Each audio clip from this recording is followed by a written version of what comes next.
ஒரு அரசன் தன் 4 முக்கிய அமைச்சர்களை கூப்பிட்டு அவர்களில் ஒருவரை முதல் அமைச்சராக நியமிக்கவிருப்பதாகவும் அதற்கு அவர் வைக்கும் தேர்வில் தேர வேண்டும் என்றும் கூறினார். தேர்வு என்னவென்றால், கணித முறையில் அமைக்கப்பட்ட ஒரு பூட்டை யார் விரைவில் திறக்கிறார்களோ அவரே வெற்றியாளர். 3 அமைச்சர்கள் அன்று இரவு முழுவதும் கணிதம் பற்றிய பல புத்தகங்களை படித்துக் கொண்டிருந்தனர். ஒருவர் மட்டும் நிம்மதியாக தூங்கிவிட்டார். மறுநாள் காலை அரசவையில் பூட்டு கொண்டு வரப்பட்டது. பூட்டின் அமைப்பு எல்லோருடைய படபடப்பையும் அதிகரித்தது. ஓலைச்சுவடிகளை கொண்டு வந்திருந்த 3 அமைச்சர்கள் அவற்றை முன்னும் பின்னும் புரட்டி பார்த்தார்கள். ஆனால் அப்பூட்டை திறக்கும் வழி அவர்களுக்கு தெரியவில்லை. இரவில் நன்கு தூங்கிய அமைச்சர் மெதுவாக எழுந்து வந்து பூட்டை நன்கு ஆராய்ந்தார். கூர்ந்து கவனித்ததில் பூட்டு பூட்டப்படவே இல்லை என்பது அவருக்கு புலனாயிற்று.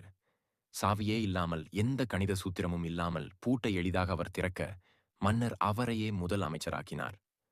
பிரச்சனையை புரிந்து கொள்ள மனம் சமன் நிலையில் இருக்க வேண்டும்.